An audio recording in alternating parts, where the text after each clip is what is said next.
Irmãos, a paz do Senhor Jesus, estamos aqui mais uma vez no mutirão da igreja. Estamos agora aqui enchendo as colunas, né? Então tá aqui as colunas sendo cheias, tá ali os irmãos trabalhando. Glória a Deus, mais uma vitória. Pastor Carlos, paz do Senhor Jesus, todos, e agradecer a Deus pelo Senhor, por todos os projetos Arrependa-se, que tem sido nosso parceiro. Estamos aí, meu pastor, a todo vapor. E vamos enchendo agora as colunas. Depois daqui, agora já é, depois dessas colunas já é a laje, tá? Então, pastor, obrigado. Projeto Arrependa-se, obrigado pela grande ajuda que vocês têm dado a nós, tá bom? Que a igreja está sendo construída para a glória e honra do nome de Jesus. A paz, meus queridos. Paz do Senhor, povo de Deus. Graças a Deus, né? A obra não para. Deus abençoe todos os irmãos do Instagram, Facebook, dos YouTube. Nós estamos em 2 YouTube, Facebook, Instagram, ao vivo. Deus abençoe Tozinho, Marilda, Edson, Edília, Léo, Paolo, os irmãos lá do Instagram. Deus abençoe todos os nossos irmãos do YouTube. Deus abençoe os nossos irmãos do Facebook. Graças a Deus, né, pela internet, poder nos conectar e nos levar aí mais longe. Eu estou entrando agora. À noite eu terei um compromisso, mas não poderia deixar de fazer live. Eu gostaria de pedir aos irmãos que puderem compartilhar e deixar o like, que eu já vi que o YouTube já me travou aqui. Deus abençoe, irmã Vanessa Soares. Deus abençoe, irmão Antônio Carlos, irmão Emanuel. Glória a Jesus. Glória a Jesus. Irmãos, nesses dias de fim de ano, muita gente, né, não está trabalhando, está em casa, e muitas das vezes em casa a mente não para. Você já reparou que a mente não para? Você parece que não ou vive pensando nas coisas do passado, porque mais um ano está se findando, e já preocupado com aquilo que nem aconteceu ainda. Não é assim?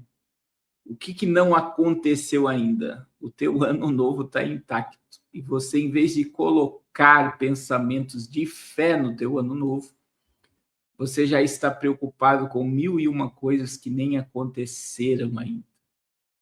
Por isso que a mente da gente, irmãos, o nosso maior inimigo não é o diabo. O nosso maior inimigo somos nós mesmos. Se você não controlar a sua mente, você não consegue controlar o teu presente, muito menos o teu futuro, porque o passado já foi. E aí a gente vive no tédio, e aí a gente não suporta o presente. Eu não sei se isso está acontecendo com alguém aqui. Parece que você não suporta o teu presente. Então, quer dizer, você não consegue projetar coisas boas para o teu futuro, o teu passado te atormenta e o teu futuro que está intacto, você, em vez de colocar coisas boas, você só vive pensando sobre catástrofe ou coisas que vai acontecer. Então, eu convido você, em nome de Jesus, nesses dias, né, aprender a viver o agora. Eu tenho falado muito isso aqui com vocês. Um dos nossos maiores desafios, né? Eu falei isso na última live, volto a falar, quando a gente vai na África. Eu fico maravilhado, irmãos, com o poder que aquele povo tem de viver o hoje. E é literalmente o que Jesus ensinou em Mateus 6. Não andeis ansiosos pelo dia de amanhã, pelo que haveis de comer, de vestir. porque basta para cada dia o seu mal. Eu preciso aprender a viver o agora, a viver o hoje, e viver com satisfação, viver com prazer o agora. Deus abençoe H.S. Souza. Então, é um desafio a gente se desprender do passado, é um desafio nós focarmos no futuro com coisas boas, e é um desafio nós vivermos o agora. Deus abençoe, irmão Gilmar. Deus abençoe. Então, falta poucos dias para acabar o ano, né? Hoje é dia 28 de dezembro, falta apenas 3 dias para nós entrarmos no ano novo. E coloque, né? Existe uma frase que eu postei há muito tempo atrás: para que temer o futuro se Jesus já está lá? Se eu sei que Jesus faz parte, né, do meu presente, do meu futuro, para que temer o futuro? Se eu estou vivendo a vontade de Deus, para que temer o futuro? Então, irmãos, não adianta, né? Apesar de tantas tragédias, tanta coisa acontecendo, tanta previsão terrível, nós não vamos poder mudar nada. Aí, irmão Gilmar vai para dos aposentados agora. É outra coisa que eu sempre falo aqui, irmãos, mas a gente não pode aceitar. Agora eu estou aposentado. Você sabia que adoece as pessoas? A aposentadoria adoece pessoas. Você não pode parar de produzir. Então, tem pessoas que estão depressivas depois que as pessoas... A gente aprende no Brasil, você tem que trabalhar numa empresa registrada, a gente sempre ouviu isso dos pais, né? Você tem que trabalhar numa empresa registrada para você ter 13º, ter segurança e poder se aposentar. E aí as pessoas, quando aposentam, elas ficam depressivas, porque elas não sabem fazer mais nada além de trabalhar. E aí, quando você se sente, você não tem mais para onde ir fazer alguma coisa, a pessoa adoece. Então, a gente não pode parar de produzir. Quer dizer, o que é a aposentadoria? Agora eu vou ganhar um salário extra e eu vou continuar produzindo. A gente não pode parar de produzir, de gerar, de fazer coisas novas, né? Enquanto a vida ainda há esperança. Sara é um exemplo disso. Sara é um exemplo disso. Sara, ela na velhice deu Isaque a Abraão.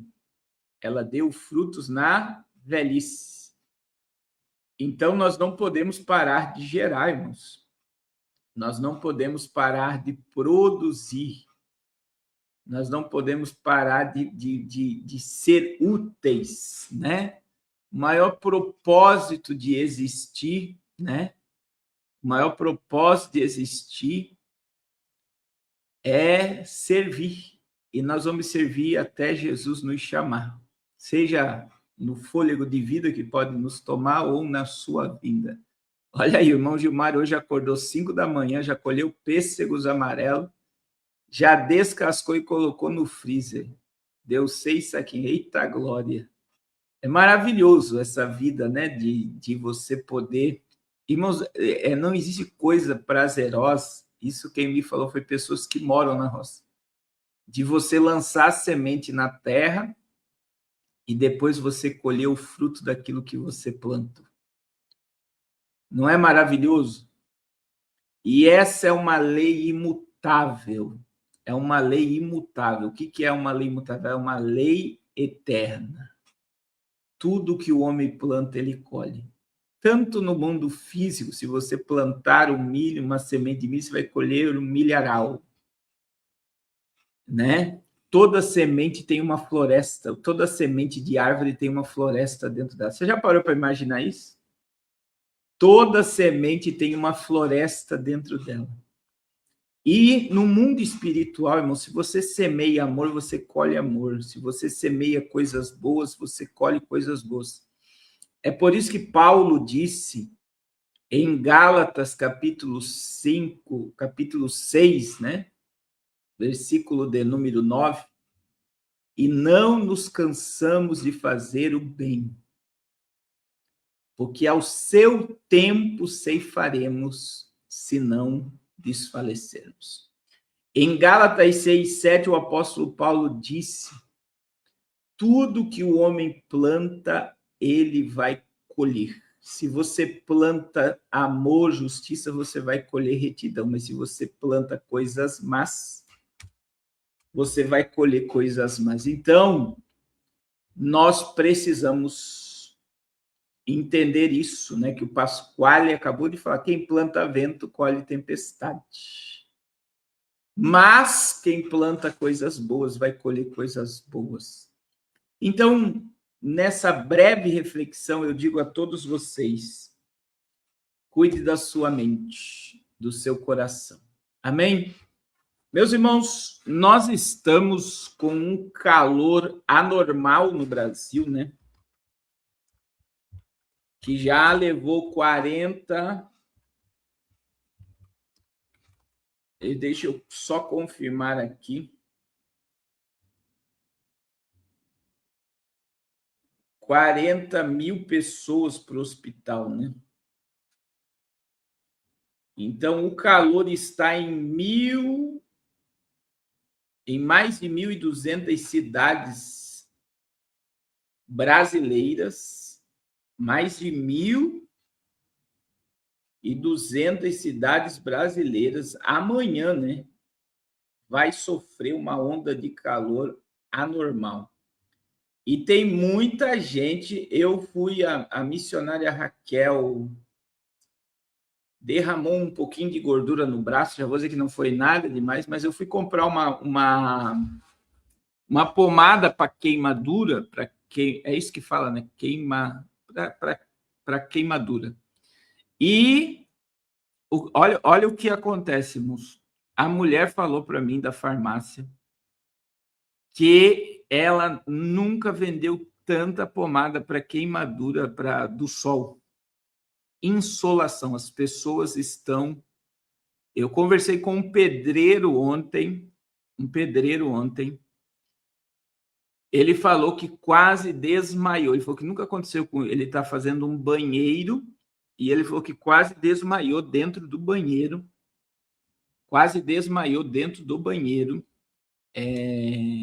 Por causa do calor.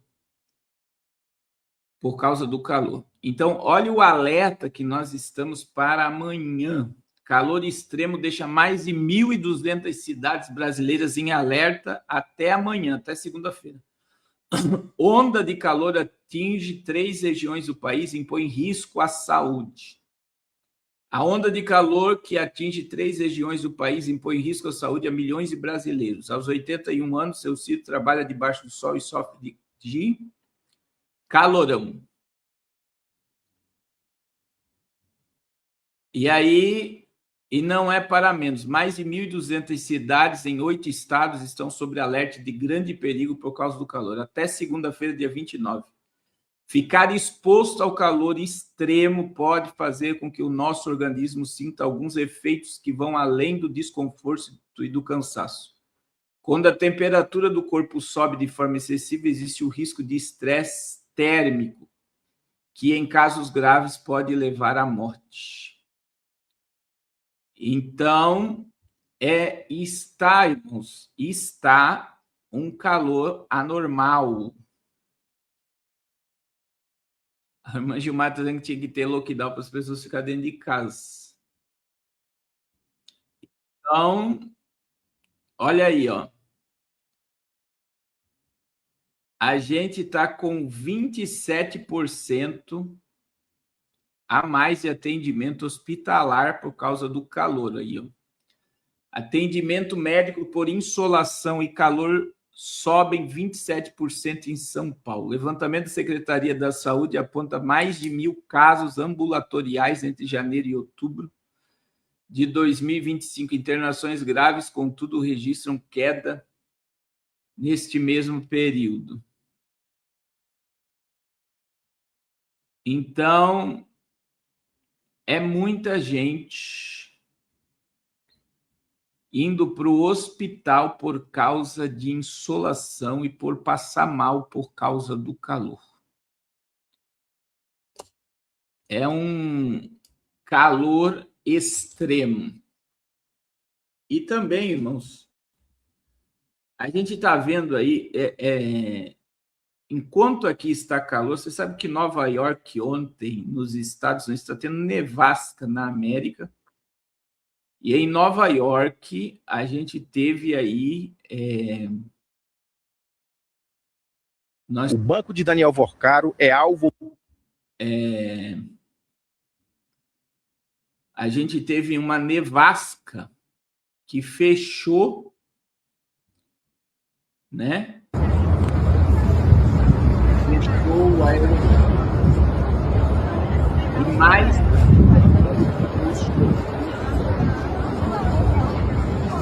uma tempestade de neve. Uma tempestade de inverno causou transtorno em Nova York sexta-feira, levando o governo a declarar estado de emergência na cidade mais populosa dos Estados Unidos. Mais de 14 mil voos domésticos dos Estados Unidos atrasaram ou foram cancelados amanhã desse sábado. A maioria dele na região de Nova York, incluindo os aeroportos internacionais. Os dados são do site de rastreamento. Segundo a plataforma, outros 2.100 voos internacionais com partida e chegada previstos foram cancelados. E aí nós tivemos uma tempestade. Olha aí. Isso foi na Califórnia. Não, foi terrível. Terrível. O que aconteceu na Califórnia? Foi 27 centímetros de chuva.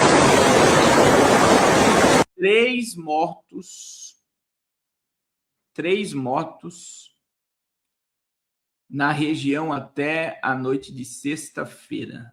Nevasca de um lado, tempestade do outro, e nós tivemos hoje, tá? Hoje nós tivemos um mega terremoto em Taiwan, né? Eu não sei se vocês viram, mas a terra tremeu em Taiwan em um terremoto de 7,1. Olha aí, 7,0, né? 7,0 foi o terremoto de Taiwan hoje.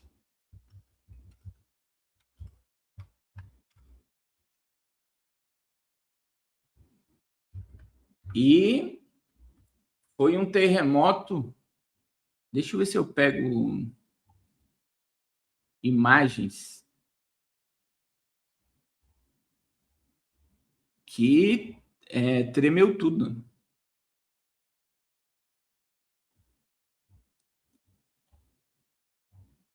Tremeu tudo. A matéria que diz, um forte tremor foi sentido nos edifícios de Taipei, capital de Taiwan, nesse sábado, dia 27. Segundo informou a Agência Nacional de Bombeiros, o órgão informou que o terremoto teve uma profundidade de 73 quilômetros, 45 milhas, e as autoridades avaliam os danos. O terremoto, medido em 6,6 pelo Serviço Geológico dos Estados Unidos e 7 localmente, atingiu a área de 31 quilômetros a leste-sudoeste, às 23h05, locais com tremores suficientemente intensos para serem classificados como nível 4 na escala de Taiwan. Até o momento não há registro de danos ou feridos graças ao epicentro em alto mar. Também a profundidade do tremor e aos rigorosos códigos de construção de Taiwan. As autoridades monitoram possíveis consequências, mas não há risco de tsunami. Esse é o segundo terremoto em poucos dias. No dia 21 de dezembro, um abalo de magnitude 6 atingiu Taiwan, ferindo 27 pessoas e provocando o desabamento de tetos das casas, segundo as autoridades. O país está localizado perto da junção de duas placas tectônicas e é propenso a tremores. Agora, irmãos, eu vou conspiracionar com vocês. Os estados que estão sofrendo de calor, estão todos dentro de um perímetro que se considera de centro-direita e não é de esquerda. Né? Eu já falei com vocês, né? As tempestades que vieram, as chuvas que vieram no Rio Grande do Sul, Santa Catarina e Paraná afetaram o agronegócio. O calor também afeta o agronegócio. E São Paulo, que são fontes de riqueza para o país. Então, outra questão, os Estados Unidos aprovou um pacote bilionário de armamento para Taiwan. E isso irritou a China. Então, existem coisas, né, que parecem teoria, mas eu já falei. Eu sempre lembro de para vocês do Carnaval de 2020, que a Skol tirou a chuva de cima de São Paulo.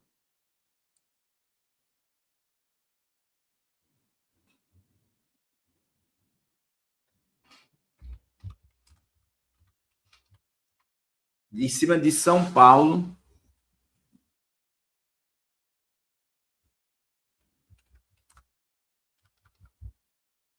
E lançou para a Serra, para a Cantareira lá, né? E ele, depois que a chuva saiu de cima de São Paulo para o pessoal pular carnaval em 2020, deu uma catástrofe na praia de Santos. Então, quer dizer, se eles conseguem tirar a chuva, eles conseguem provocar coisas que você nem imagina, né? Então, existe terremotos, existe chuvas e existe calor extremos, né? Que são provocados. Deus sabia de tudo isso? Deus sabia de tudo isso. É por isso que Jesus disse, em Lucas 21, 25, haverá sinais no sol, na lua, nas estrelas. Aí Jesus disse, e na terra haverá angústia das nações em perplexidade, pelo bramido do mar e das ondas. Homens desmaiarão de terror, na expectativa das coisas que sobrevirão ao mundo, porquanto os poderes do céu serão abalados. Então, existem coisas que são programadas pelo homem, e Deus, sendo presciente e onisciente, Deus já deixou escrito tudo que iria acontecer na Terra a respeito do clima. Terremotos em vários lugares. O apóstolo Paulo, falando sobre o sofrimento, fala que toda a criação geme, Romanos 8, 22, e está juntamente com dores de parto. Então, veja que é um conjunto de coisas que estão ligadas à profecia. Existe a intervenção divina em questão da natureza, por exemplo, o dilúvio foi uma intervenção divina. E agora nós temos aí novamente os homens querendo manipular e controlar até o clima. É por isso que eu creio, irmãos. Eu creio que haverá aí uma intervenção divina pelo Apocalipse.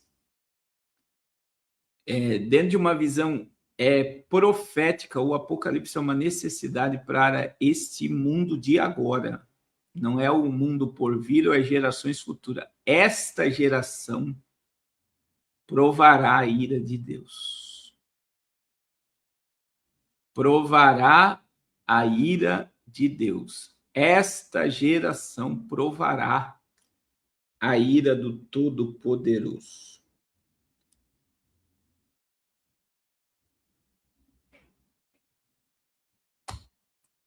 Provará. Irmãos, nós estamos com uma mega, mas é uma mega polêmica em Brasília, tá? Uma mega. A gente está aí com um escândalo absurdo em torno do Banco Central. E eu digo para vocês,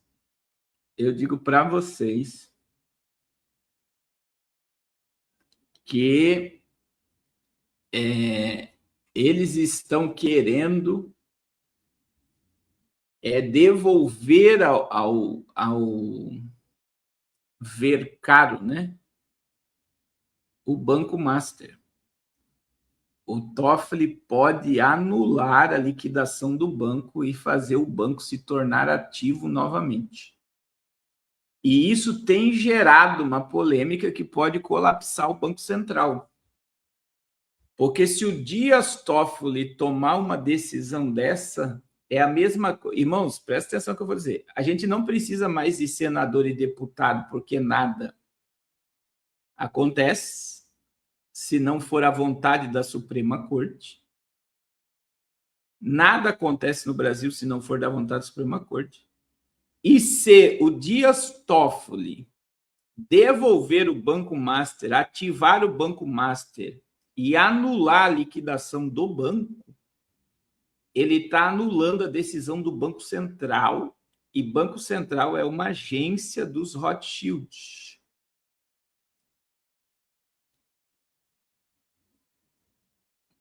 E eu vou dizer, eu não sei, eles peitaram os Estados Unidos e venceram. Agora, eu não sei de onde está vindo tanto poder no Brasil de peitar banqueiro, meu irmão.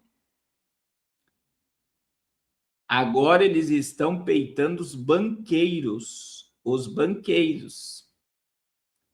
E aí, hoje saiu nota aí que a Polícia Federal está com todas as conversas do celular do Daniel Vercaro, o dono do Banco Master, que não está sob o sigilo de Toffoli. Então, o negócio está muito... E é dia 30, né, que ele pode devolver essa questão do banco. Olha aí uma análise... O jornal está falando muito sobre isso. Cadê o áudio? Tem um receio, hoje eu conversei também com bastante gente do mercado, ali tem um receio grande de um impacto do ponto de vista da insegurança jurídica que pode gerar se houver uma reversão da liquidação a partir de uma canetada do Dias Toffoli. Como que está esse ambiente entre os agentes econômicos financeiros? Então, assim, é uma dúvida grande, porque sempre foi totalmente sem nenhuma controvérsia quando o Banco Central toma uma atitude como essa.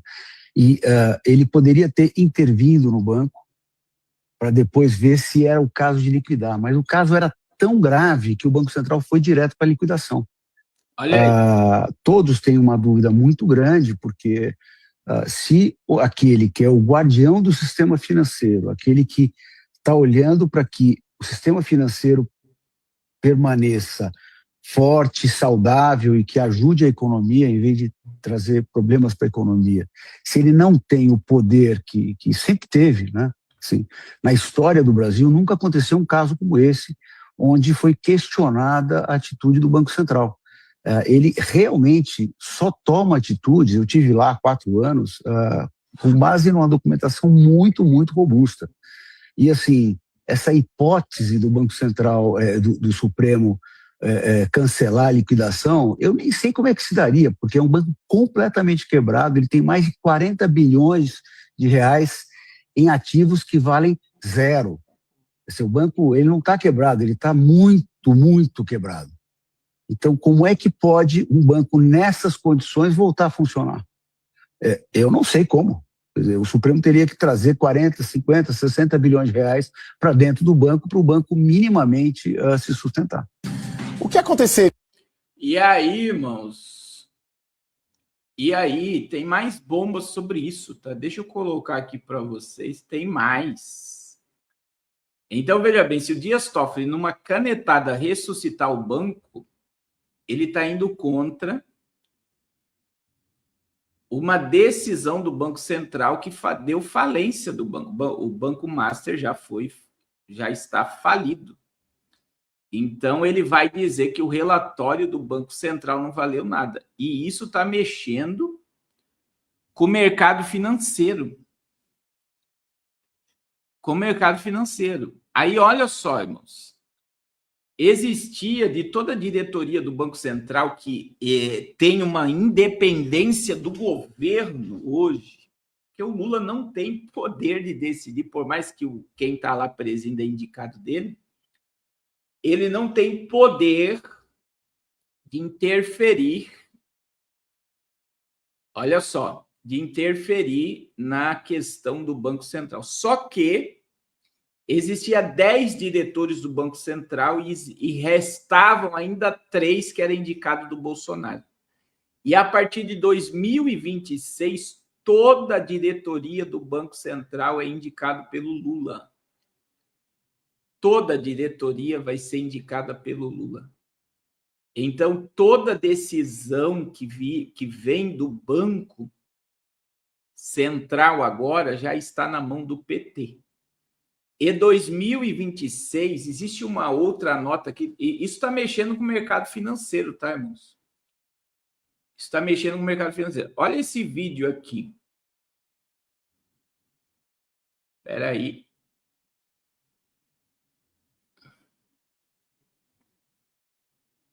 Oh, meu Deus. Espera aí, mano. Deixa eu tentar abrir o vídeo aqui. Ele abriu em outra tela, mas espera aí. Eu quero mostrar aqui o interessante. Por que está ficando interessante esse caso? Porque a mídia está indo contra. Quer dizer, eu entendo através disso aqui que é os banqueiros. Existe uma nota dos banqueiros agora. Isso aqui afeta totalmente o nosso bolso, tá, irmãos? Olha só. É um pouco preocupada ao ouvir o presidente Lula dizer essa frase, um político experiente como ele, já querendo caminhar para o seu 4º mandato, disse também que não precisa de macroeconomia, que não precisa de câmbio, pensar no câmbio, que o câmbio não importa. Enfim, a gente sabe que ele está em campanha eleitoral, mas não deixa de ter impacto o que ele diz. Boa noite, Rita. Boa noite, Thaís. Eu estou ainda perplexa. Diante da frase do presidente Lula, né, podemos mandar fechar o Banco Central, acabar com a política monetária, porque ele falou, inclusive, que o dinheiro na mão do povo resolve tudo. Resolve o problema da indústria, da agricultura e resolve, inclusive, o problema da inflação.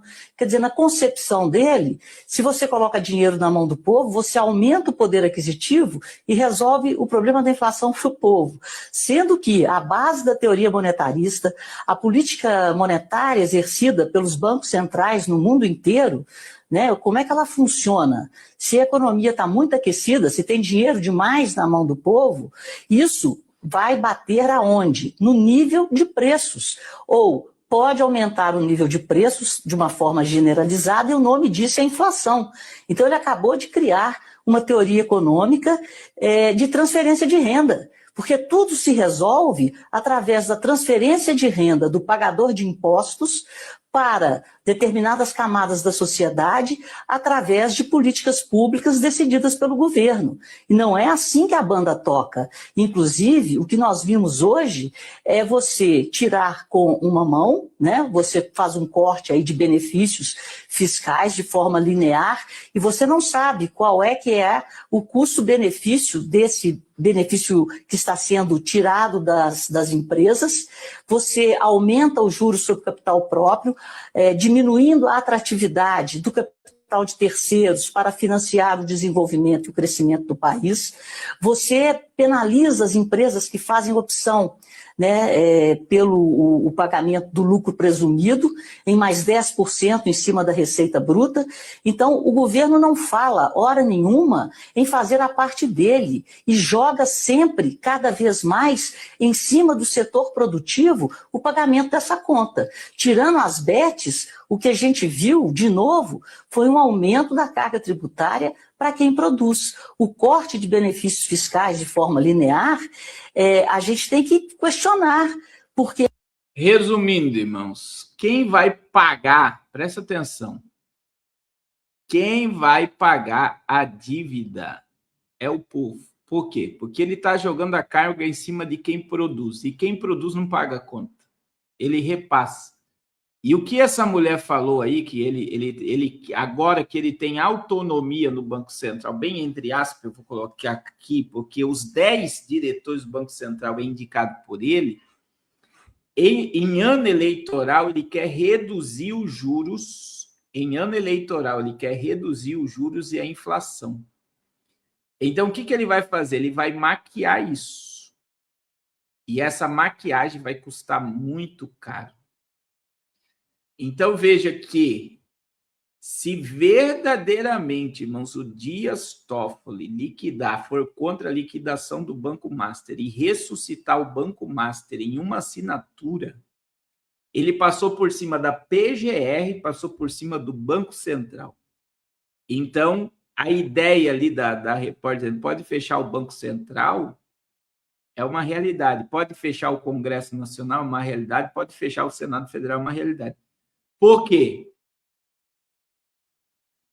Porque nós estamos vivendo um momento, né, de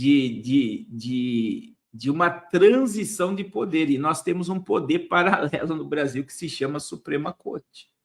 E se o Dias Toffoli fazer isso, ele está salvando o escritório da esposa dele, salvando o escritório da esposa de Alexandre de Moraes, está salvando Alexandre de Moraes. E aí, veja que esse caso, irmãos, ele precisa de uma CPI. Só que para ter uma CPI, tem muito senador e deputado que não vai aprovar uma CPI porque eles estão envolvidos. Segundo as fontes de informações, metade de Brasília está envolvida na questão do Banco Master. Nós temos 11 estados no Brasil que estão envolvidos com o Banco Master. Então, eu digo para vocês, não é IAC, não, é o pastor Carlos mesmo, que só que existe o outro lado, irmãos, que o governo está mexendo com banqueiro. Então, ou existe um acordo entre o Banco Central para tudo isso acontecer mesmo e quebrar o sistema no Brasil, porque a ideia do socialismo é destruir a classe média. É destruir totalmente a classe média e ter só duas classes, a que está lá em cima e aqui embaixo. Controle absoluto sobre quem está embaixo como escravos e quem está em cima dando gargalhada da cara do povo. Né? É o que a gente tem aí dos casos Havaianas. Por exemplo, é o dono do Banco Itaú que é dono da marca. Eles perdem milhões num dia, no outro dia, não, a Havaiana ganhou 1 bilhão, quer dizer, o pessoal de esquerda foi votar, foi comprar a Havaiana para provocar, querendo dizer, não, irmãos, o banco simplesmente comprou ações, aumentou a linha de... O crédito da empresa, e daí eles dizem que a empresa ganhou 1 bilhão. Não ganhou 1 bilhão. Então, eu digo para vocês, né, que quando a gente olha para o que está acontecendo, é muito preocupante. Por quê? Porque nós teremos um ano eleitoral em que eu já estou dizendo, vai gerar muito dinheiro. Ontem ainda, né, eu recebi um casal de pastores na minha casa, e a esposa do pastor falou, pastor, mas está tudo normal, a gente vai no shopping, o shopping está lotado, você vai no aeroporto, o aeroporto está lotado, rodoviária lotado, dinheiro girando, está tudo normal. E não essa realidade? Não parece que está tudo normal? Parece. Só que tudo tem uma hora a conta não fecha. E o Brasil, a conta já não está fechando mais. Os Estados Unidos, a conta, eu vi ontem um economista falando, né? A dívida do governo americano está em 38 bi. É 38 trilhões de dólares. Você sabe o que é 38 trilhões de dólares? A dívida do governo brasileiro, 10 trilhões de reais. É a maior da história. Então, tanto Biden quanto Lula foram colocados como estrategistas para quebrar o sistema. E aí, meu irmão, quando você acha que o país está quebrado, alguém vem e compra a dívida. E quando se compra a dívida,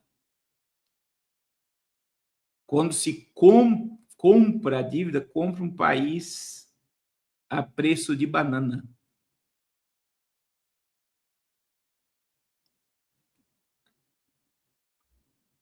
Então, é o que está acontecendo. Olha aí, a irmã Neide está dizendo que o Lula falou em campanha política que ia acabar com a classe média nos seus discursos de campanha para presidente. Eu ouvi e ninguém acreditou. E eu nunca me enganei. E agora, a ideia é quebrar o setor produtivo e alguém vir e compra. Quem vai comprar, meu irmão, é o dono do Banco Itaú, é a JBS. Eles vão comprar tudo. E vão comprar por preço de banana. Está acontecendo um efeito no agro muito terrível, que o Banco do Brasil não está gerando crédito para o agronegócio e eles estão pedindo dinheiro emprestado para banco privado.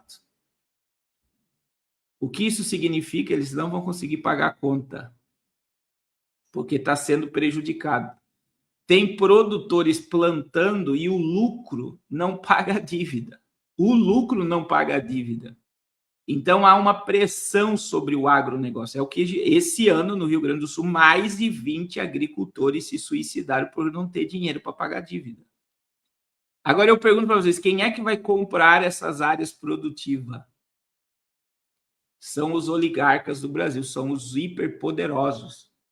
Irmãos, não pense que a Venezuela é um país pobre, porque tem loja da Ferrari na Venezuela até hoje. A loja da Ferrari não fechou na Venezuela. Se tem loja da Ferrari na Venezuela, o que isso significa? Que existe um grupo que tem muito dinheiro na Venezuela. Que dão toda a autonomia para Maduro estar no poder. E o povo é o escravo. Vocês compreendem o que eu estou falando? E a mesma coisa está acontecendo no Brasil, né?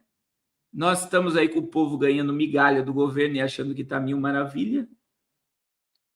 Tendo Bolsa Família, Vale Gás, Vale Luz, Vale não sei o quê. Então, é algo assim assombroso. É o que o irmão Gilmar está falando. Imagine o agronegócio fazendo isso. Pedir emprestado para banco privado é pedir dinheiro para a agiota. E agora, se ocorrer esse fato de os Dias Toffoli ressuscitar o Banco Master, ele vai livrar o escritório dele, o escritório do Alexandre de Moraes, ele vai livrar todo mundo, vai jogar a bomba para cima do Banco Central. Por quê? Porque o que vai acontecer? O que vai acontecer? Olha aí, o pastor Jeff está dizendo que não conseguiu empréstimo na Caixa, que o juro é mais baixo para imóvel, teve que financiar um imóvel no Bradesco. E não, o que vai acontecer, irmãos? O Banco Central é uma bomba na economia, tá? Isso vai fazer o sistema financeiro do Brasil ser abalado. E o Lula, pelo discurso dele, não está nem aí para o que vai acontecer com o Banco Central. Então, e ele ainda, o problema da esquerda, a irmã Drica está aqui, né? Ela até passa mal quando fala isso. Eles são uma religião, eles são uma seita. O Lula é idolatrado por esses discursos de contra a classe produtora, que só os empresários ganham dinheiro e o pobre não tem dinheiro. Temos que tirar dinheiro do rico para dar para o pobre. Será que ele é o Peter Pan? É o Peter Pan que tira do rico para dar para o pobre? Não é, meu irmão. Ele não é o Peter Pan. Ele está trabalhando para um grupo. E esse grupo se beneficia muito do que ele está fazendo. Então, quer dizer, se não houver interferência do sistema bancário, que fez uma nota, né? Tem uma nota do Banco Central, deixa eu ver aqui.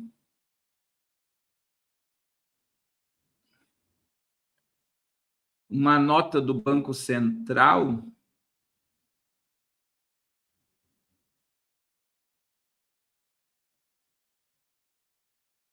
Espera aí. Marina, eu tive agora essa nota, ela vai sair em instantes, ser divulgada, e ela é muito importante, porque são, deixa eu contar aqui, quatro entidades do mundo financeiro que representam quase 100%, mais de 90% do mundo financeiro. E o que essa nota significa? É, em resumo, uma nota em apoio e solidariedade ao Banco Central, nesse caso do Banco Master. A nota começa já falando que a presença de um regulador técnico e, sobretudo, independente do ponto de vista institucional e operacional, é um dos pilares mais importantes da construção de um sistema financeiro sólido e resiliente. E aí, na sequência, eles reforçam a ideia de que o Banco Central tem cumprido o seu trabalho. Por que essa nota vem? Ela vem num contexto em que há crescentes preocupações do mundo financeiro em especial sobre esse questionamento da liquidação do Banco Master. A gente sabe agora no Supremo Tribunal Federal uma acariação marcada para terça-feira, determinada pelo ministro Dias Toffoli, em que tem 2 investigados, né, o dono do Banco Master, Daniel Vorcari, e o ex-presidente do BRB, porque a investigação era sobre fraude que levaria à compra do BRB, compra do Master pelo BRB, mas também foi chamado o diretor de fiscalização do Banco Central e há a possibilidade, eu dei isso ontem aqui na Globo News, do Supremo, do ministro Dias Toffoli, chamar inclusive o liquidante do Banco Master, que é uma pessoa independente, autônoma, que está refazendo todo o balanço do Banco Master, para poder, então, dizer o quanto há ali de créditos inflados, ativos inflados, e quanto existe para tapar o rombo. Temos que lembrar que essa liquidação vem depois de uma investigação que mostra um rombo. O Fundo Garantidor de Créditos vai gastar em torno de 40 bilhões devolvendo recursos para pessoas que perderam seus CDBs, enfim, seu dinheiro nas transações do Banco Master. Então, é importante a gente olhar para essa nota como uma preocupação do mundo financeiro, com o que pode ser um grande estratagema jurídico que leve à revisão, cancelamento da liquidação do Banco Master pela Justiça. E vamos lembrar que o Tribunal de Contas da União, um ministro do Tribunal de Contas da União, também fez esse questionamento ao Banco Central, dizendo que teria sido uma liquidação precipitada. O Banco Central tem até segunda-feira para responder o TCU, um movimento de um ministro que causou espécie entre outros ministros do Tribunal de Contas da União também. Então, há uma grande preocupação hoje sobre um movimento, especialmente na área jurídica, que vai além de investigar as fraudes entre BRB, que é um banco público que iria comprar o Master com ativos inflados, até mesmo se fala em papéis podres. E o outro é um possível questionamento da liquidação feita pelo Banco Central. Conversando com fontes do mundo financeiro, eles dizem que nunca houve um questionamento que levasse à revisão, ao cancelamento de uma liquidação de um banco, que isso sim pode trazer graves problemas sistêmicos. Então, essa nota é importante a gente dizer, porque ela também cita que o Poder Judiciário pode e deve analisar e sindicar aspectos jurídicos legais da atuação dos reguladores. O Banco Central é um regulador. E o apelo das entidades abaixo, que representam o setor bancário, é que se preserve a autoridade técnica das decisões do Banco Central, para evitar um cenário gravoso de instabilidade. E aí tem a Sina, Marina, só para entregar para você. Associação Brasileira de Bancos, Associação Nacional das Instituições de Crédito, Federação Brasileira de Bancos, FEBRABAN, e a Associação que representa empresas do setor financeiro de meios de pagamento, ZETA. É um movimento importante de defesa do Banco Central, a gente vai ficar atento a isso. Marina, então, veja bem, irmãos, o negócio é assombroso, porque o mercado financeiro está agitado. Se o Banco Master ressuscitar, vai tirar todo o crédito do Banco Central e, mundialmente, o Banco Central vai ser escrachado pela Suprema Corte. Então, o banco já foi liquidado, já foi declarado falência e ele pode ressuscitar numa canetada.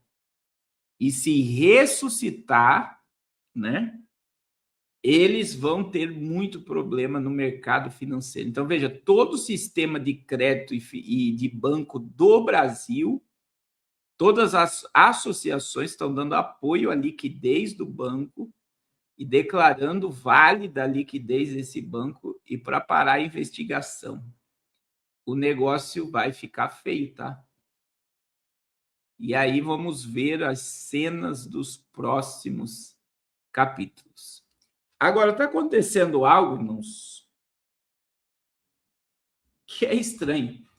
O Dias Toffoli o Dias Toffoli e o senhor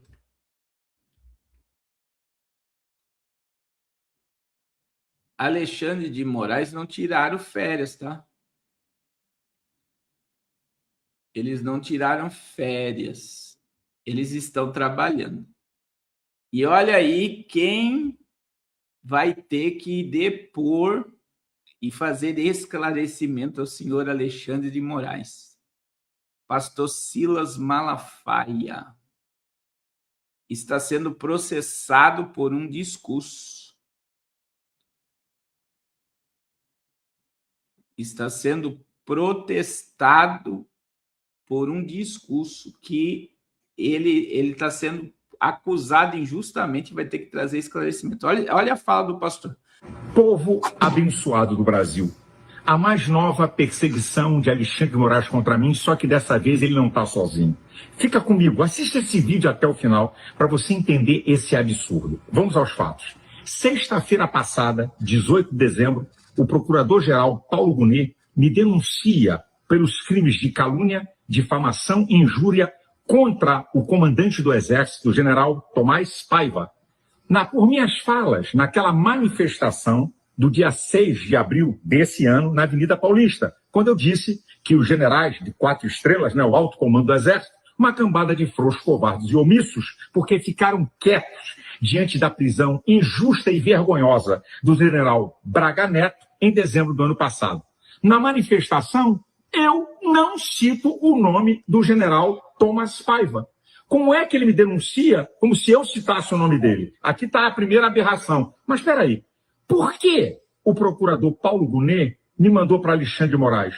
Eu não tenho prerrogativa de função, eu não tenho foro no Supremo Tribunal Federal, ele tinha que mandar para a primeira instância. Sabe qual é o argumento dele? É que Alexandre de Moraes preside o inquérito das fake news e das milícias digitais. O que tem a ver a manifestação da minha opinião em uma manifestação pública com fake news? Absolutamente nada. Essa é uma maneira covarde de produzir puríssima perseguição política. Liberdade de expressão. O que eu falei na Avenida Paulista, em qualquer nação democrática do mundo, na Europa, Estados Unidos, Canadá, em qualquer lugar, é liberdade de expressão que Alexandre de Moraes transformou em crime de opinião ao presidir um inquérito imoral e ilegal das fake news e que o Paulo Gonet me manda para lá. Repito, o que tem a ver minha opinião, minha liberdade de opinião, garantida pelo artigo 5º, inciso 4 da Constituição, com questões de fake news? Isso é um absurdo. Agora, pare para pensar um pouquinho mais, para vocês verem o nível da brincadeira. No dia 18, sexta-feira passada, Paulo Gonet me denuncia. No dia 20, domingo, olha a velocidade. Olha isso. Alexandre de Moraes me intima, dando prazo de 15 dias para eu responder a essa denúncia. Só tem um detalhe. De 20 de dezembro, domingo, a 20 de janeiro, é o recesso do judiciário. E segundo o regimento interno do STF, artigo 8, 13 e 21, preste atenção o que diz lá. O recesso é restrito a medidas de urgência. Quem responde ao plantão no recesso é o presidente ou o vice-presidente, no caso Alexandre de Moraes. O STF não delibera matérias ordinárias no recesso. Isso também tem uma resolução do Conselho Nacional de Justiça. Como o cara, no recesso, manda me intimar numa velocidade estúpida que não acontece nunca. Isso é uma vergonha. Gente, preste atenção. Eu tenho direito, como a qualquer brasileiro, ao duplo grau de jurisdição. Artigo 5º, inciso 50. Todo brasileiro tem o direito de recorrer às diversas instâncias, como Lula e a quadrilha do PT que saqueou o país tiveram e foram condenados por unanimidade. O que é que eu tenho que ser julgado no STF? Repito, eu não tenho prerrogativa de função, nem foro lá. Isso é um absurdo, gente. Isso é uma vergonha, é uma prova da perseguição política. Paulo Gonet, você virou capacho e subserviente a Alexandre de Moraes. E isso daqui é verdade. Não? Veja bem, o Paulo Gonet, ele pediu o arquivamento do Banco Master. O Dias Toffoli passou por cima do Paulo Gonet. Quer dizer, o Paulo Gonet, ele é um fantoche do Supremo. E é por isso que o Gilmar Mendes queria que só a PGR pudesse impeachment ministros da Suprema Corte. É por isso. Então, eu digo para vocês que o Paulo Gonet está trabalhando para o Supremo. Você envergonha essa instituição honrada, séria, que merece o aplauso, que é o Ministério Público Federal. Isso é um absurdo, minha gente. Eu pergunto ao decano do STF, Gilmar Mendes, aonde isso vai parar? Fachin, presidente do STF, onde isso vai parar? Aonde eu vou recorrer? O STF se tornou um tribunal de pura perseguição política, nada mais e nada menos do que isso. Que país é esse? Eu pergunto a Paulo Gonet. Paulo Gonet, você vai denunciar a jornalista Malu Gaspar pelo que ela falou de Alexandre de Moraes? E que ela aplaudia a jornalista? Não, né? Vai denunciar os milhões sem justificativa que a mulher de Alexandre de Moraes recebeu? Vai denunciar Alexandre de Moraes por tráfico de influência? Dias Toffoli? Não, isso é uma vergonha. Deus, manifesta tua justiça e teu juízo sobre esses homens maus. Deus tenha misericórdia do Brasil. Abençoe você e sua família. Irmãos, é cruel o que está acontecendo. Porque, imagine, até tem uma falha do Delanhol. Eu falei Peter Pan, mas é Robin Hood, né? Que tira dinheiro dos ricos e dá para o pobre. Mas o Peter Pan também não tira dinheiro dos ricos e dá para o pobre, irmão? Oh, meu Deus. Oh, meu Deus. Eu não sei. Mas vamos dizer que é o Robin Hood, né? O Peter Pan é quem agora? Que eu já estou perdido aqui na minha cabeça. Mas presta atenção, irmãos. O pastor Silas, na realidade, o que ele está falando ali, por mais que tem muita gente que não suporta o Silas Malafaia, ele já está com o passaporte dele preso, né? Ele está proibido de viajar. Ontem nós tivemos a prisão de Felipe Martins, que já estava com tornozeleira. Quer dizer, são pessoas... O Felipe Martins é aquele caso dos Estados Unidos lá, né? Que ele foi colocado dentro dos Estados Unidos, sem estar nos Estados Unidos. E agora ele foi preso ontem. Além de já estar com a tornozeleira, foi preso, né? E agora, uma das questões do Silas Malafaia é muito grave, irmãos. O Silas Malafaia, ele não exerce cargo público e ele deveria, veja, o Paulo Gonet devia jogar ele para a primeira instância para caber recursos para depois ele ser apresentado no Supremo Tribunal Federal, que é a última instância. Então, o que acontece? Ele tem que depor, até dia 15 de janeiro, ele tem que esclarecer essa questão aí da PGR. E, veja, em recesso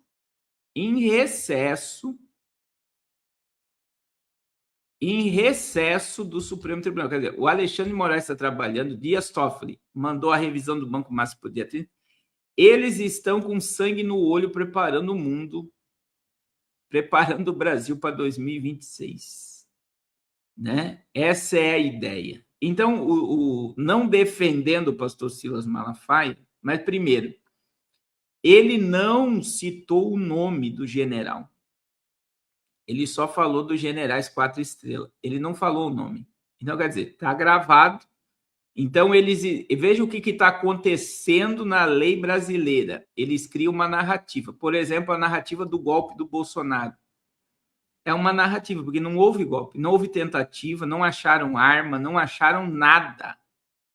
É uma narrativa. A narrativa de que ele iria fugir no dia da vigília que foi convocada na sua casa. É uma narrativa, não houve tentativa de fuga. Então, quer dizer, tudo são narrativas. E o pastor Silas Malafaia está sendo denunciado por uma narrativa. Por quê? Porque ele não citou o nome do general que ele está sendo acusado pelo Paulo Gonet. Ele não citou o nome. Então, a carapuça deve ter servido lá no general e ele ficou injuriado e pediu, então, a ideia. Então, veja, tudo no Brasil são narrativas. É por isso, é ao vivo, irmão, Aleph. É por isso que nós precisamos entender, irmãos, que a mídia, veja, a mídia estaria expondo Alexandre de Moraes agora, dá para entender por causa dessa revisão do Banco Master. Eles mexeram com o sistema bancário. E quem banca tudo... Irmão, mexer com banqueiro é mexer com demônio, tá? É a mesma coisa que mexer com agiota. Falar em agiota, eu preciso falar algo com vocês aqui. Muito sério. Então, eu digo para vocês que hoje no Brasil, o pastor Silas Malafaia deveria ser lançado para primeira instância, e deveria ser julgado, cabe recurso até chegar lá no Supremo Tribunal Federal. Agora, o Silas Malafaia já foi lançado direto na cova dos leões. Se Deus for com ele, ele vai ser livre, mas eles estão querendo, pelo jeito, prender Silas Malafaia. Uma das coisas, falando de Silas Malafaia, que eu achei muito intrigante, irmãos, foi o Silas Malafaia e contra a candidatura de Flávio Bolsonaro. Eu digo para vocês que o Silas Malafaia, né? A gente tem foto do Silas com o Lula, você tem foto do Silas com a Dilma, e o Silas surfou aí na onda do Bolsonaro. Agora, o Silas Malafaia indo contra uma determinação do Bolsonaro mostra alguma coisa muito forte que ninguém falou, que ele faz parte de um grande sistema, né? Por quê? Porque todos nós sabemos que o Tarcísio é um candidato propenso ao sistema, que seria... Ainda na fala dele, ele falou sobre o equilíbrio disso, né? Que a fala dele, se a pessoa não raciocinar, é uma fala contundente. Todo extremismo é prejudicial. Irmãos, a direita está inflamada e a esquerda está inflamada. Isso é prejudicial. É prejudicial, né? Então, agora, ele simplesmente indo contra a indicação do Flávio Bolsonaro, dizendo que o melhor para o Brasil seria o Tarcísio, com a Michelle como vice-presidente, eu fiquei assim, eu olhei para aquilo dali e falei, meu Deus. E existe outra coisa, irmãos, que pode estar por trás disso também, que é a ideia do Bolsonaro, ele abrir mão dessa ideia religiosa, entre aspas, de pastores e líderes religiosos. Porque, querendo ou não, né, o Silas Malafaia tem muita influência na ala religiosa. Para muita gente, ele não tem, mas ele tem muita influência na ala religiosa. Ainda ele é um grande formador de opinião no Brasil, tá? É um grande formador de opinião no Brasil. E eu já cheguei a falar aqui que se o Tarcísio entrasse, iria apaziguar o Brasil, porque não seria nem de direita nem de esquerda, seria de centro. E é uma realidade. Só que, pela ordem do negócio agora, a ordem do negócio, eles não querem isso. Eles não querem. Eles querem extremismo, eles querem dividir. A melhor forma de dividir, de conquistar um povo é dividindo ele. A melhor forma de conquistar um povo é dividindo ele. Então, o que dá a entender que o sistema não quer. Existe até uma reportagem que o Mombiros me mandou, eu li a matéria dizendo que o Lula quer o Flávio como candidato porque ele vence ele. Diz que o próprio Lula e o sistema quer o Flávio Bolsonaro para vencer ele, para, tipo, afundar com a direita de vez. Mas tem muita coisa para acontecer, irmãos. Eu fico analisando, né? A ideia, né? Existe uma história que eu ouvi ontem de um homem que foi condenado à morte. No outro dia ele ia para a forca. Eu não sei se vocês já ouviram essa história. E aí, de noite, o soldado viu ele conversando com o burro, falando com o burro e conversando com o burro. Aí o soldado falou, deu risada e falou, meu filho, vá. O cara conversou, o condenado à morte no outro dia, ia conversando com o burro, falou, vá descansar, não sei o que, você está ficando louco conversando com o burro. Ele falou, não, eu sou encantador de burro, eu converso com o burro e eu ensino o burro a falar. Isso é uma tradição de família. Meu bisavô, meu avô, meu pai, todos ensinaram burro a falar. Aí o soldado foi até o rei e falou, olha, o homem que vai para a forca amanhã, ele falou que sabe, olha só, sabe ensinar burro a falar. Aí o rei olhou e disse, nossa, eu tenho exército, tenho poder, mas eu não tenho um burro que fala. Se eu tiver um burro que fala, eu serei um rei diferente. Aí ele chamou o prisioneiro e disse, você sabe mesmo ensinar o burro a falar? Ele falou, sei. Aí o rei olhou para ele e disse, eu te dou 1 ano para você fazer o burro falar. Quer dizer, ele ia morrer no outro dia. Ele ganhou 1 ano. Aí, se você não fazer o burro falar, eu vou te matar lentamente. Olha só, eu vou te matar lentamente. Se você não fizer o burro falar, eu vou te matar lentamente.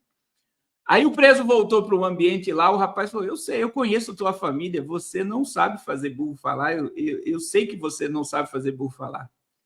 E aí o homem que ganhou 1 ano falou, em 1 ano o rei pode morrer, em 1 ano eu posso morrer e muita coisa pode acontecer. Uma coisa agora eu tenho tempo, eu tenho 1 ano. Eu ganhei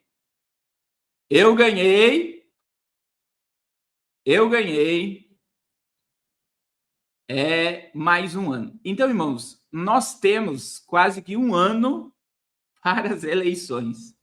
E nesse 1 ano, Lula pode morrer, Alexandre de Moraes pode morrer, muita coisa pode acontecer, e a gente muitas das vezes fica, é o que eu falei no início da live, a gente fica se preocupando, sendo que a gente não é dono do tempo. Nós não somos dono do tempo. Nós não somos dono do tempo. Mas nós estamos aí vendo claramente,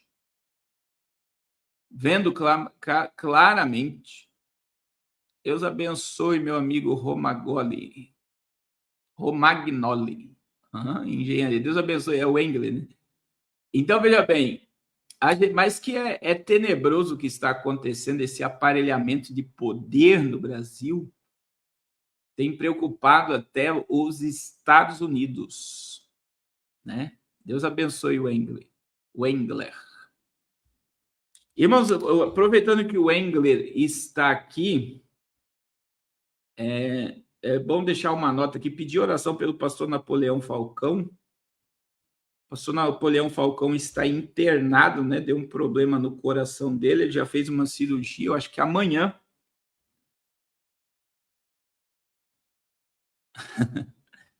A Drica está dizendo, né, que o encantador de burro é o Lula.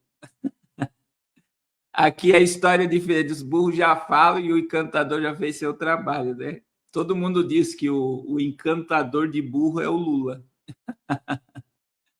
Olha lá, o pastor Napoleão Falcão vai fazer um cateterismo hoje. Vamos orar pelo pastor Napoleão Falcão. Ele, após uma pregação em São Paulo, ele teve uma dor, foi para o hospital, fez uma cirurgia já, problema cardíaco. Mas ele vai sair dessa mais forte do que nunca, em nome de Jesus. E aí o povo diz que o encantador aqui conseguiu fazer os burros falar e pensar. Misericórdia, Jesus. Misericórdia. Misericórdia. Irmãos, eu vou falar agora. Irmãos, eu vou dizer aqui, ó, se eu mostrar aqui no celular, que eu não vou expor pessoas, eu contabilizei aqui, eu tenho 6 pessoas me pedindo dinheiro para pagar dívida de agiota. Eu estou com um rapaz aqui que me pediu dinheiro, me pedindo 10 mil reais de empresário, que ele está devendo para 9 agiotas. 9. E tudo, agiotagem é coisa do inferno.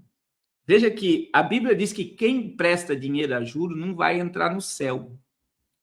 Você sabia disso?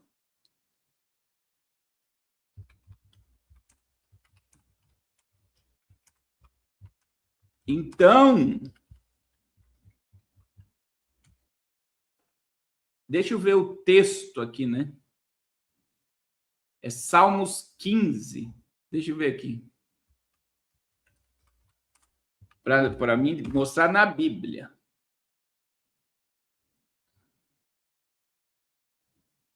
Olha lá. Senhor, quem habitará no teu santuário? Quem poderá morar no teu santo monte? Olha só. Aquele que é íntegro em sua conduta, pratica o que é justo, que de coração fala a verdade, não usa a língua para difamar, que nenhum mal faz ao seu semelhante, não lança calúnia ao seu próximo, que rejeita quem merece desprezo, mas honra quem teme o Senhor, que mantém sua palavra mesmo quando sai prejudicado. Aqui, ó, Salmo 15, verso 5. Que não empresta dinheiro visando lucro, nem aceita suborno contra o inocente. Quem assim procede não será abalado. Então, o primeiro verso do Salmo diz: quem habitará no teu santuário? Verso 5. Quem não empresta dinheiro a juros. Irmãos, tem um monte de gente endividada. Na realidade, nós estamos com 77% do Brasil endividado.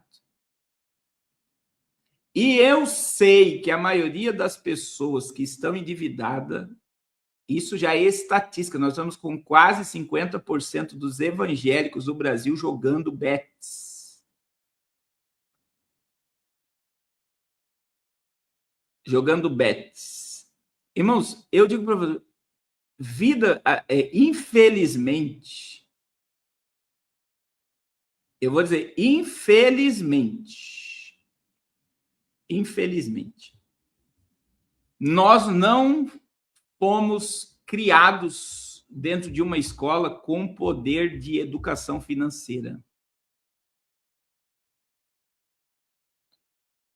Não tem educação financeira. As pessoas não é que não têm dinheiro, elas não sabem administrar dinheiro. É por isso a importância de entrar no jejum. Nós vamos falar sobre um livro no jejum que fala sobre o princípio de José. José, ele gerou um princípio de guardar 20% de tudo que entrava. Princípio de prosperidade. Então, veja bem, irmãos, eu e você precisamos entender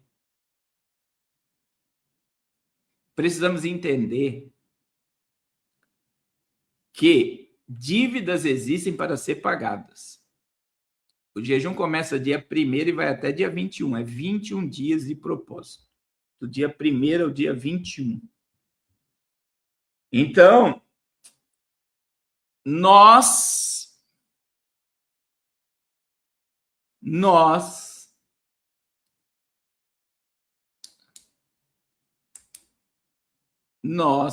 precisamos aproveitar esse momento, esse assunto. Esse assunto é necessário. Olha aí, em Americana, a irmã está dizendo aqui que existe uma matéria na Escola de Educação Financeira.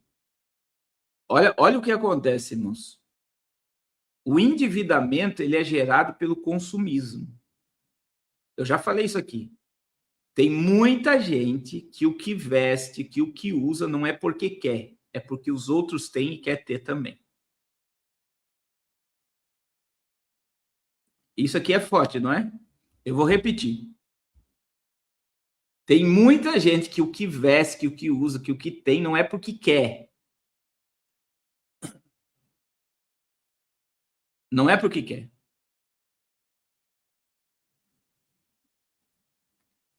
É porque os outros têm. Aí, porque os outros estão usando, você precisa ter também.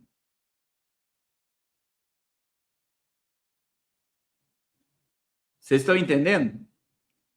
Então, primeira coisa que eu preciso cortar para iniciar esse ano 2016 é gasto, meu irmão.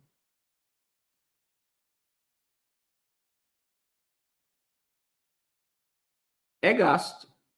Eu preciso cortar tudo aquilo que está me gerando despesa. Então, você tem aí 4 dias, né? 3 dias. No quarto já é o dia 1º.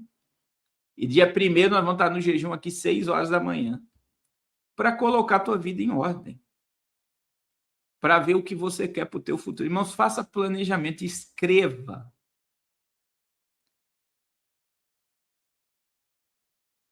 Escreva no papel.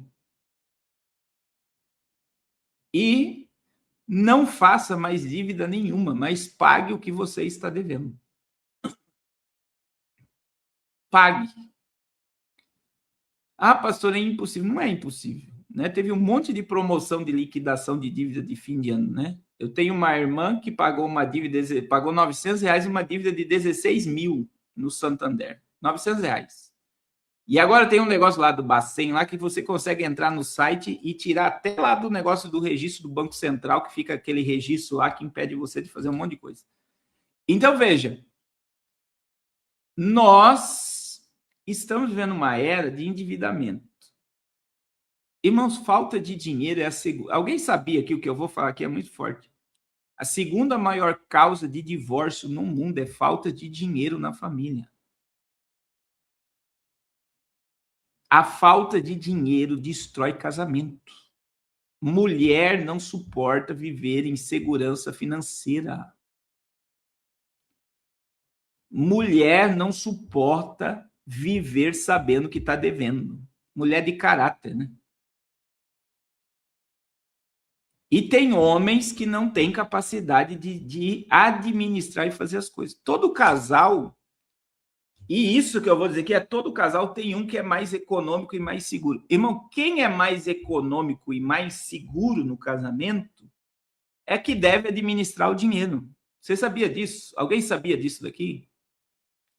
E não é vergonha para o homem se a mulher administra bem o dinheiro, porque isso é bíblico. É só você ler Provérbios 31, a mulher faz o homem enriquecer. É muito forte isso, né? Eu li isso aqui e fiquei maravilhado. Olha só, eu vou ler aqui para vocês o poder que a mulher tem de influência. Provérbios, capítulo 31.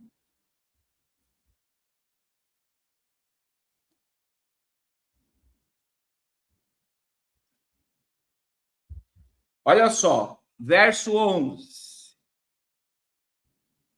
O coração do seu marido está nela confiado, assim ela não necessitará de despojo. Ela só lhe faz bem e não mal todos os dias da sua vida, busca a lã e trabalha de boa vontade com as suas mãos. Como navio mercante, ela traz de longe o seu pão. Levanta-se mesmo à noite para dar a comer aos da casa e distribuir as tarefas às servas. Examina uma propriedade e adquire. Planta uma vinha com o fruto de suas mãos. Cinge os seus lombos de força e fortalece os seus braços. Vê que é boa sua mercadoria, sua lâmpada não se apaga de noite. Estende as suas mãos ao fuso e as suas mãos pegam na roça. Abre a sua mão ao pobre e estende suas mãos ao necessitado. Não teme a neve na sua casa, porque toda a sua família está vestida de escarlata. Faz para si cobertas de tapeçaria, seu vestido é uma seda de púrpura, seu marido é conhecido nas portas e assenta-se entre os anciões da terra. Irmãos, eu digo para vocês, as mulheres estão aqui, né? Nós precisamos ter essa ideia. A mulher, ela tem o sexto sentido. Não é que a mulher tem o sexto sentido. A mulher foi criada para capacitar o homem. A mulher foi criada para capacitar o homem. Irmãos, uma mulher sábia, ela faz o homem se transformar num super-homem. É a forma como fala e como motiva. Isso aqui é muito forte, né? A mulher ela tem o poder de destruir, quer dizer, você é igual ao teu pai, você é igual à tua mãe, você não presta para nada. A mulher que fala isso para o marido, ela acaba com toda a motivação do marido. Mas olha uma mulher inteligente. Uma mulher inteligente. Meu amor, você é capaz. Você nasceu para vencer. Eu tenho orgulho de você. Você é o amor da minha vida, você é tudo para mim. E eu tenho certeza que vai dar certo. Deus vai abrir as portas, nós vamos sair dessa situação, nós vamos conquistar nossos sonhos. A mulher, só de falar isso pro marido, ela gera nele uma força de um valente. Que não tem noção. Agora, eu vou repetir. Eu vou repetir para vocês novamente. Irmãos, dentro de um casamento, se o homem for mais econômico, quem deve administrar dinheiro é o homem. Se a mulher for mais econômica, quem deve administrar o dinheiro é a mulher.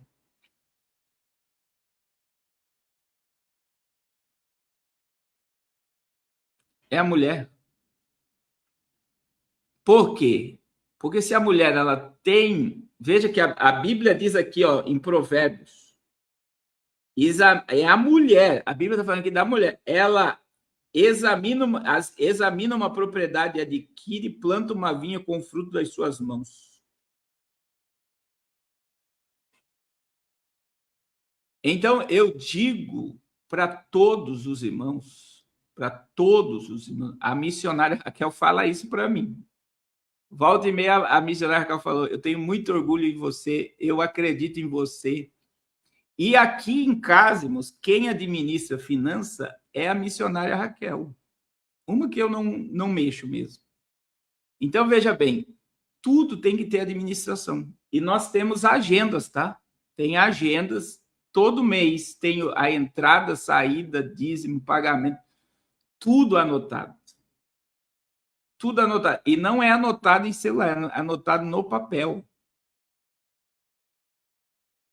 Olha aí, o irmão Júlio dizendo que a mãe dela era ministra da Fazenda em casa. A mulher ela tem o poder de fazer isso.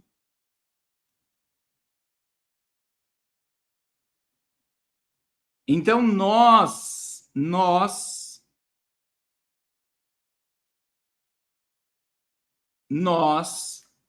precisamos administrar, irmãos.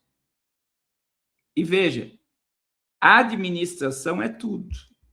E aí, veja, por que eu estou falando isso? Por que as pessoas pegam o dinheiro emprestado? Porque ela acha que quando pegar o dinheiro emprestado, ela está solucionando o problema. Na realidade, ela está potencializando o problema. Por quê? Ah, não.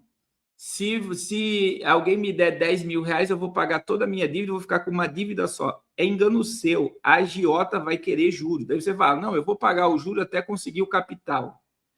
Quando você vê, você já pagou o capital e já está dando mais dinheiro ainda. Quer dizer, se você tivesse administração financeira, você jamais iria pegar dinheiro a juros. E, meu irmão, tem quadrilhas no Espírito Santo, Minas Gerais, de colombiano emprestando dinheiro. Eles vão na porta de casa levar dinheiro emprestado e, se não pagar, paga semanal. Eu fiquei sabendo esses dias sobre isso. Paga semanal e, se não pagar, eles tomam as coisas dentro de casa, tá? Eles vão na casa levar o dinheiro. Eles não têm problema de emprestar o dinheiro, porque eles sabem que vão receber. E agora tem uma nova agiotagem, que estão pegando bens empenhorados, estão pegando casa, estão pegando carro empenhorado. E aí, por exemplo, você tem que transferir o imóvel no cartório, transferir o imóvel, o carro, para o nome do agiota, ele empresta dinheiro. E muitos sabem que não vai pagar e vai tomar o bem.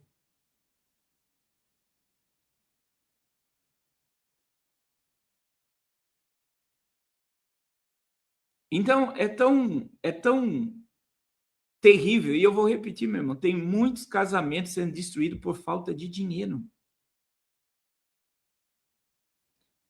E eu vou dizer, o pastor... Irmãos, vocês não têm noção que foi gasto na África. O que foi gasto na África. o que foi gasto no Natal Missionário. A gente fez Natal Missionário no Amazonas, fez Natal Missionário em Minas Gerais, fez Natal Missionário em Fortaleza, fez Natal Missionário no Rio de Janeiro, fez Natal Missionário na África. Quer dizer, aí a pessoa ela sabe que nem uma irmã uma vez me ligou pedindo R$8.000 para fazer cirurgia de um gato.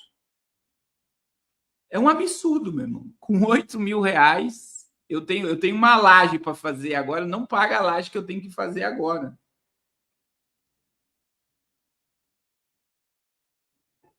É aqui de Santa Catarina esse casal. Já ouvi, irmã Letícia. Então, veja bem, irmãos, em nome de Jesus, você crê num Deus que é dono do ouro e da prata.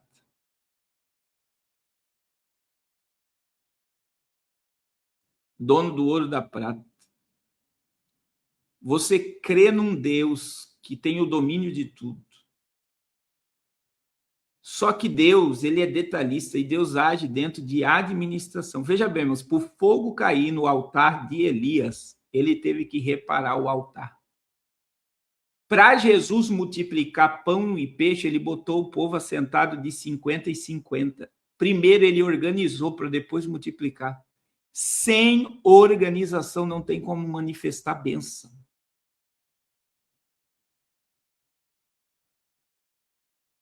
Vocês estão entendendo?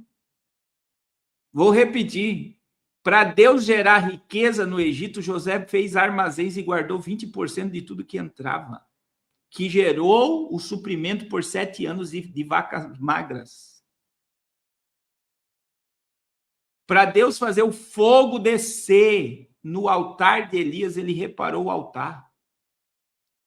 Para Jesus multiplicar pães e peixes, ele administrou e sobrou, e o que sobrou foi muito. Numa multiplicação de Jesus sobrou 7 cestos, em outra multiplicação sobrou 12.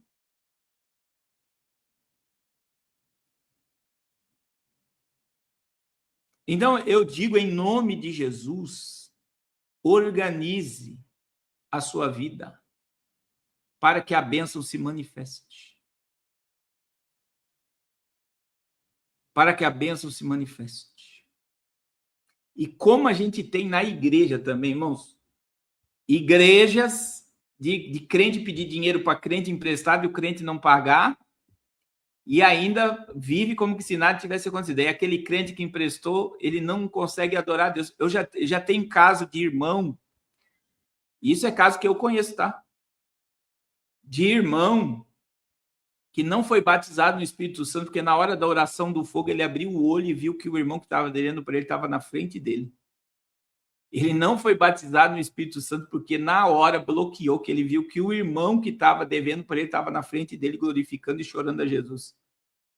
E muitas igrejas estão travadas por causa disso, porque o crente empresta dinheiro de crente, não paga para o crente e bloqueia tudo. Bloqueia tudo.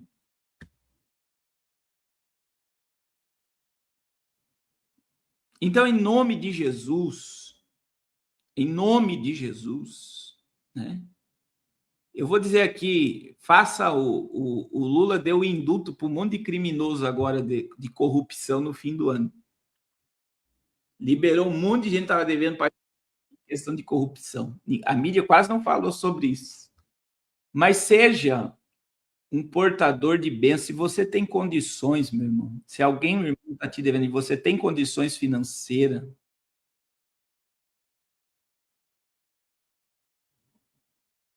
se você tem condições financeiras, perdoe teu irmão, em nome de Jesus. Se você tem condições, libera perdão de dívida. Em nome de Jesus, libere perdão de dívida se você tem condições. Se você tem condições, perdoe. Para você não ficar com carga. Em nome de Jesus.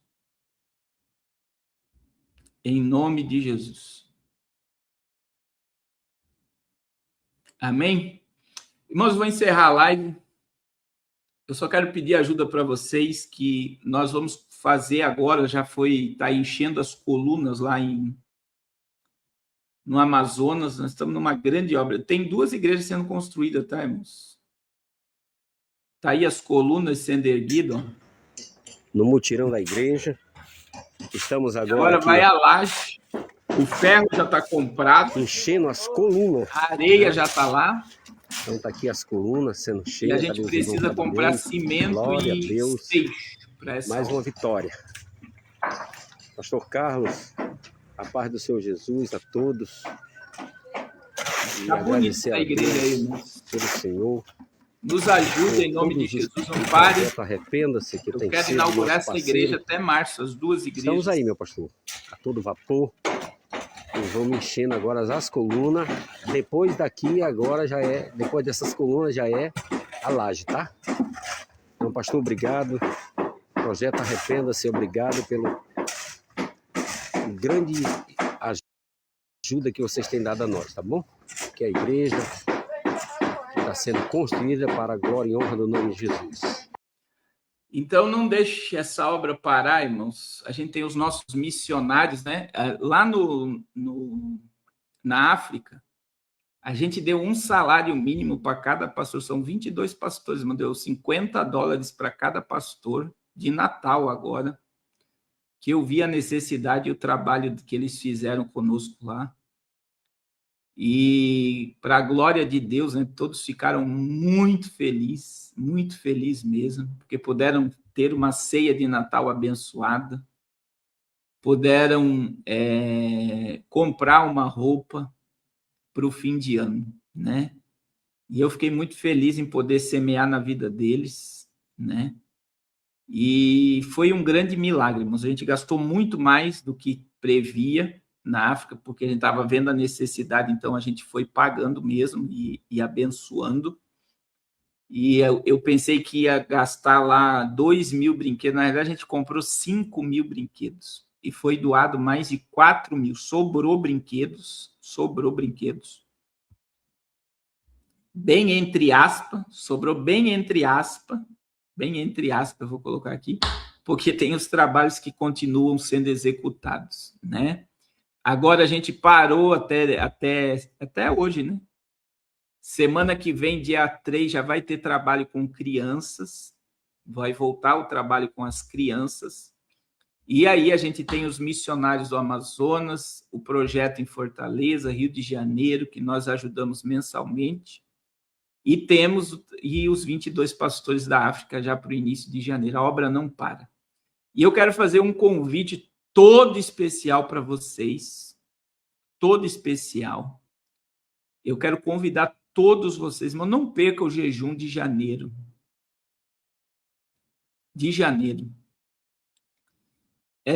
Pastor, eu vou passar a noite da virada.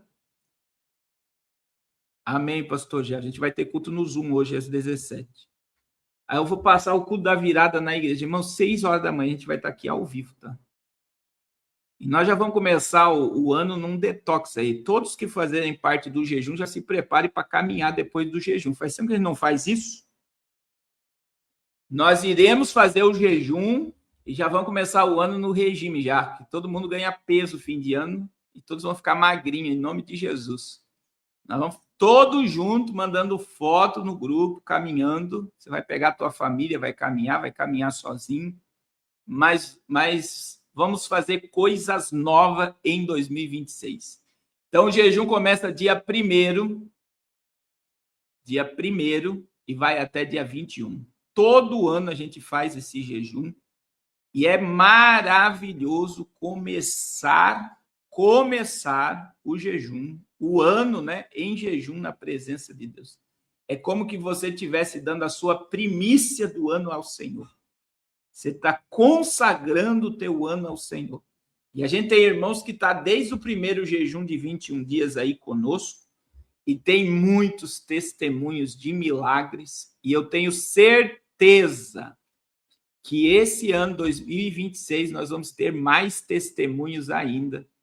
E só o testemunho de estar na presença de Deus, irmãos, já é um grande testemunho. É um grande testemunho. Amém? Deixa eu orar por vocês. Pai, em nome de Jesus, muito obrigado por essa live, obrigado por esse momento em tua presença.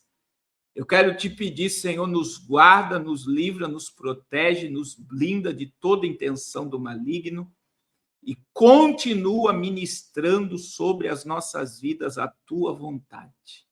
Ó Deus, em nome de Jesus, que esse domingo termine debaixo de bênção em tua presença.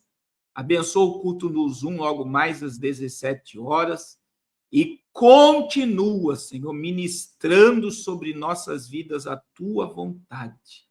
Em nome de Jesus. Amém.